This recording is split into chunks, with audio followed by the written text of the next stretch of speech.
사람은 두 번째 기회를 맞이할 때 행복을 꿈꿉니다. 하지만 때로는 그 기회가 더 큰 절망의 문이 되기도 하죠. 오늘 여러분께 들려드릴 이야기는 한지연이라는 여성의 두 번째 결혼에 관한 것입니다. 47살, 시골에서 미용실을 운영하며 혼자 아들을 키워온 그녀에게 찾아온 달콤한 유혹과 그 뒤에 숨겨진 끔찍한 진실의 이야기입니다. 2023년 봄, 지연의 인생에 변화의 바람이 불기 시작했습니다. 건설회사 대표라고 소개한 장민석과의 만남이었죠. 민석은 지연에게 말했습니다. 이제는 고생 끝이야. 앞으로는 내가 다 책임질 테니까 그냥 웃으면서 살아. 17년 동안 혼자서 아들을 키우며 살아온 지연에게는 꿈만 같은 말이었습니다. 강남의 고급 아파트, 50평이 넘는 넓은 거실. 지연은 이 모든 것이 믿어지지 않았습니다. 하지만 집 곳곳에 남아있는 전 부인의 흔적들을 보며 묘한 불안감을 느꼈죠. 거실 장식장에 부부 사진, 침실 화장대의 화장품들, 심지어 화장실 선반에까지 남아있는 여성용품들. 마치 그 여자가 아직도 이 집에 살고 있는 것처럼 말이에요. 민석은 미안하다며 황급히 사진들을 치웠지만 지연의 마음 한편에는 이미 작은 가시가 박혀 있었습니다. 이제는 우리 사진으로 채워야지라는 그의 말이 과연 진심일까 하는 의구심이었죠. 그때 민석의 휴대폰이 울렸습니다. 수진아, 응, 집에 잘 도착했어. 내일 회의 자료 준비됐지? 수진이라는 이름. 지연은 그 이름을 기억해 두었습니다. 왠지 모르게 중요한 이름이 될 것 같은 예감이 들었거든요. 결혼 일주일 후 시어머니 정숙이 찾아왔습니다. 지연을 바라보는 그녀의 눈빛에는 미묘한 감정들이 섞여 있었죠. 나이가 좀 있네? 몇 살이야? 정숙의 첫 질문이었습니다. 지연이 47이라고 답하자 정숙은 아이고 우리 아들보다 한 살이나 많네? 라며 혀를 찼습니다. 그리고 이어진 말들. 이혼했다고 들었는데 자식은? 우리 아들이 마음에 들어 했으니까 뭐. 마치 지연을 상품 검수하듯 하는 태도였죠. 하지만 정말 중요한 것은 그 다음이었습니다. 며느리야, 내가 알아둬야 할 게 있어. 이 집 말이야. 함부로 바꾸면 안 돼. 다 사연이 있는 것들이거든. 정숙의 목소리에는 묘한 경고의 뉘앙스가 있었습니다. 그리고 수진에 대한 언급. 수진이 얘기 들었지? 그 애는 특별해. 우리 민석이한테 없어서는 안 될 사람이야. 혹시라도 오해하지 말고. 지연은 이상했습니다. 단순한 직원에 대해 왜 이런 당부를 하는 걸까요? 정숙이 떠나기 전 마지막 말은 더욱 의미심장했습니다. 혹시 이상한 것 보거나 들어도 너무 신경 쓰지 마. 사업하는 사람들은 복잡한 게 많거든. 이상한 것이라니. 지연의 불안감은 점점 커져만 갔습니다. 결혼 한 달 후 민석의 회사 모임에 동행한 지연은 드디어 수진을 만나게 됩니다. 김수진, 35살 정도로 보이는 단아한 여성이었습니다. 하지만 그녀가 지연을 대하는 태도에는 묘한 구석이 있었죠. 사모님 처음 뵙겠습니다. 제가 대표님 비서 김수진입니다. 공손한 인사였지만 그 눈빛에는 다른 감정이 숨어 있었습니다. 마치 내가 진짜 주인이다 라고 선언하는 듯한 시선이었죠. 그리고 수진의 말들. 대표님을 모신 지 벌써 12년째거든요. 대표님 전 부인 때부터 쭉 대표님 곁에서 모든 일을 다 봐드렸어요. 사업도 개인적인 일도. 대표님에 대해서라면 뭐든 알려드릴 수 있어요. 결정적인 순간은 민석의 부산 출장 얘기가 나왔을 때였습니다. 수진이 자연스럽게 내일부터 3박 4일 차표하고 호텔 예약도 완료됐고요 라고 말하는 모습. 그리고 지연에게 사모님도 가족 여행으로 함께 가시죠. 라고 제안하면서도 동시에 제가 대표님 잘 모시고 다녀올게요. 라고 말하는 모순된 태도. 지연은 직감했습니다. 이 여자와 민석 사이에는 단순한 상하관계 이상의 무언가가 있다는 것을. 12년이라는 긴 시간, 전 부인 때부터 시작된 관계, 그리고 지나치게 자연스러운 친밀감. 모든 것이 의심스러웠습니다. 민석이 출장을 간 사이 지연은 집안 정리를 하기로 했습니다. 그리고 지하 창고에서 운명을 바꿀 상자를 발견하게 되죠. 중요 서류라고 적힌 낡은 박스. 먼지를 털어내고 열어본 순간 지연의 세상이 무너지기 시작했습니다. 첫 번째 충격은 사진들이었습니다. 민석과 수진이 함께 찍은 제주도 여행 사진들. 연인처럼 다정하게 포즈를 취한 모습들. 사진 뒷면에 적힌 날짜는 지연과 만나기 불과 한 달 전이었습니다. 두 번째 충격은 편지였습니다. 수진아, 너 없이는 못 살겠어. 빨리 모든 걸 정리하고 너랑만 살고 싶어. 사랑해. 민석. 민석의 필체로 쓰여진 러브레터였죠. 세 번째 충격은 서류들이었습니다. 회사의 진짜 재무 상태를 보여주는 문서들. 민석이 지연에게 보여준 통장 잔고는 조작된 것이었고 실제로는 수십억의 빚을 지고 있었습니다. 그때 민석에게서 문자가 왔습니다. 여보, 잘 지내지? 내일 저녁에 들어갈게. 수진이가 좋은 선물 골라줬어. 사랑해. 출장지에서도 수진과 함께 있다는 증거였습니다. 하지만 진짜 충격은 다음에 발견한 문서였습니다. 전 부인의 이혼 서류. 이혼 사유, 남편의 불륜, 상대방 김수진. 그리고 그 옆에 있던 신문기사 스크랩. 건설업체 대표 부인 아파트에서 투신 자살. 경제적 어려움과 남편 불륜이 원인으로 추정. 지연의 손이 떨렸습니다. 전 부인이 자살한 이유가 수진과의 불륜 때문이었다면, 그리고 지금도 그 관계가 계속되고 있다면 자신은 도대체 뭐였을까요? 하지만 이것은 시작에 불과했습니다. 상자 맨 아래에서 지연이 발견한 것은 자신에 관한 조사 보고서였거든요. 한지연 신상정보 조사서. 지연의 미용실 수익부터 시작해서 개인 통장 잔고, 아들 재혁의 대학 등록금 적금, 심지어 지연의 성격 분석까지 마치 사업 계획서처럼 세밀하게 작성되어 있었습니다. 그리고 그 옆에 있던 수진의 메모.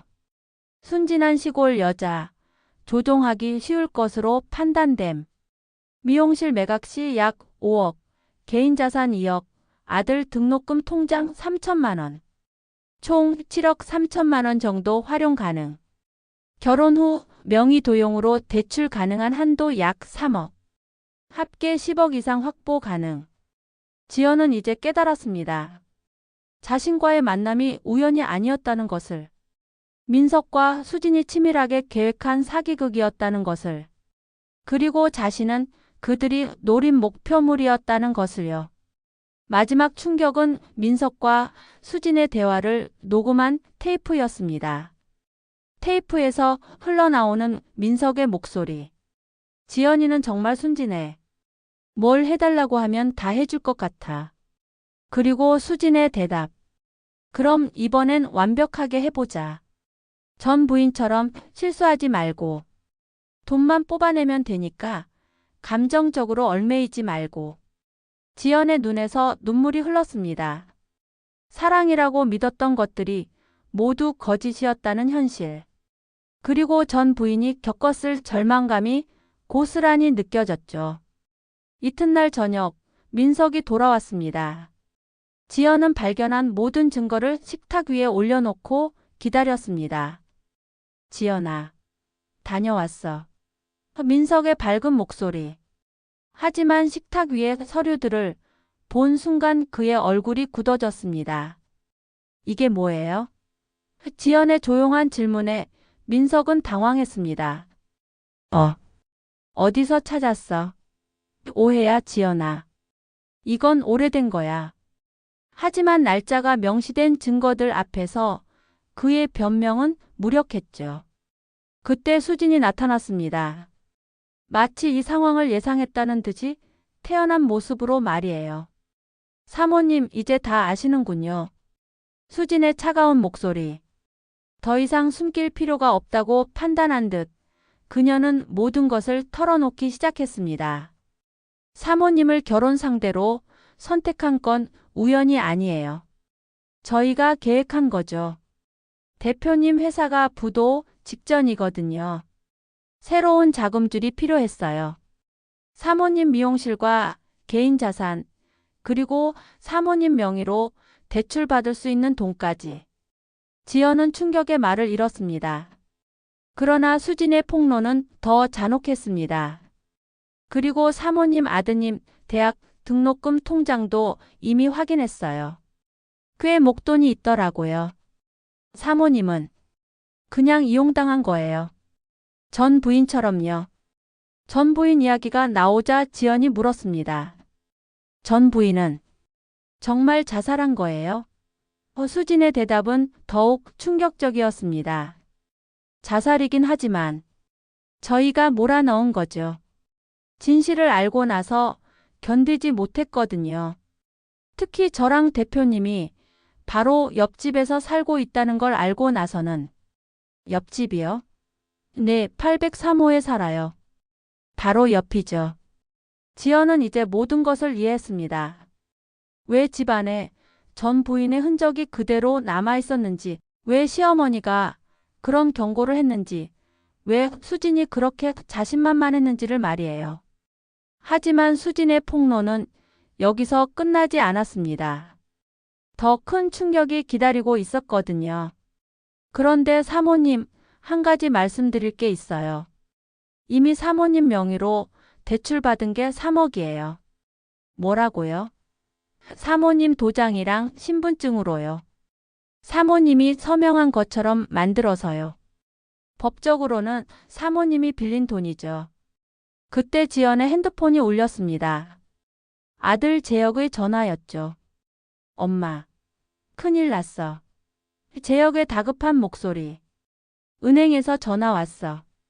엄마 명의로 대출받은 게 있다면서 연체됐다는데.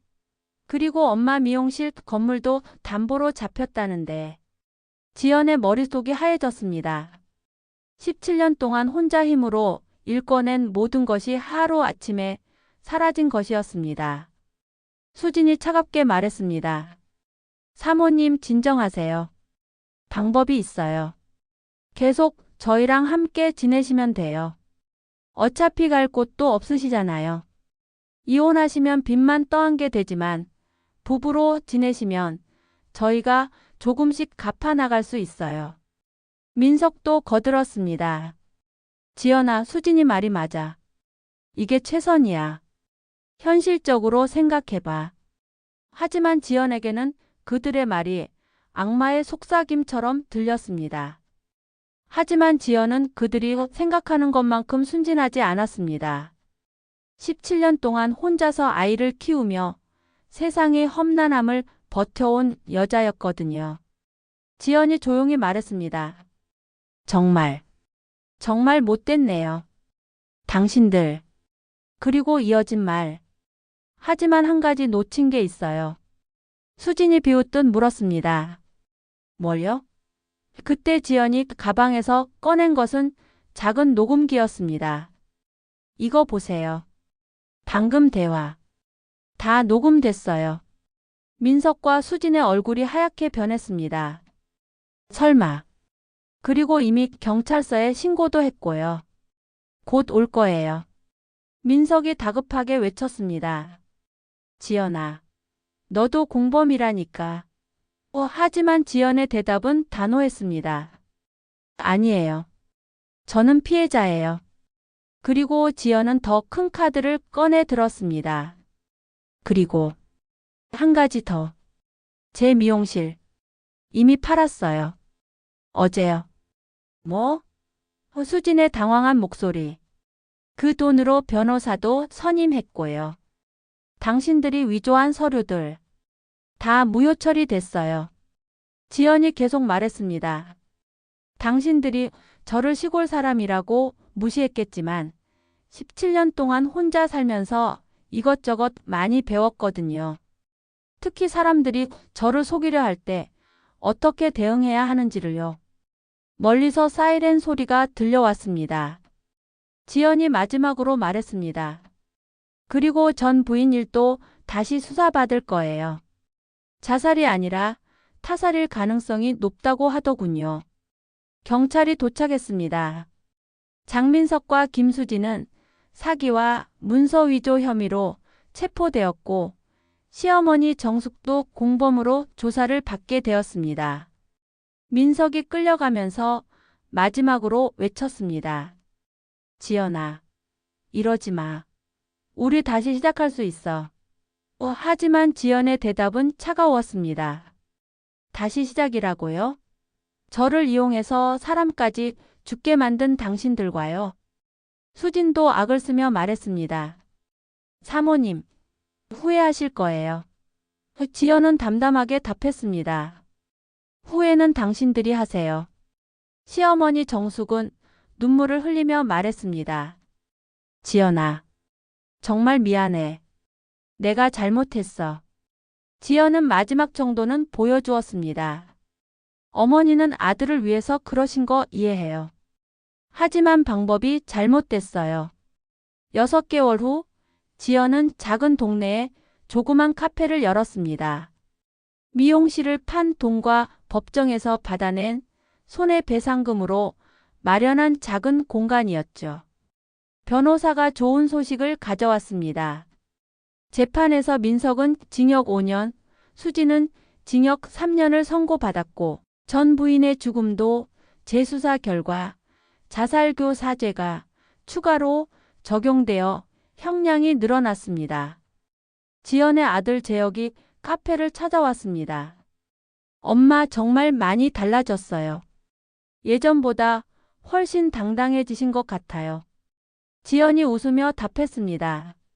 그럴 거야. 이제 정말 자유니까. 카페를 연 지 3개월째 되던 날, 지연에게 특별한 손님이 나타났습니다. 근처에서 작은 동네 책방을 운영하는 박정호라는 중년 남성이었죠. 정호는 지연과는 정반대의 사람이었습니다. 화려한 말솜씨도 없고 거창한 약속도 하지 않았죠. 그저 조용히 커피를 마시며 책을 읽는 소박한 사람이었습니다. 어느 날 정호가 지연에게 말했습니다. 지연 씨, 혹시 실례가 안 된다면 가끔 이야기라도 나눌 수 있을까요? 저도 이혼한 지 3년 됐거든요. 외로운 건 마찬가지라서.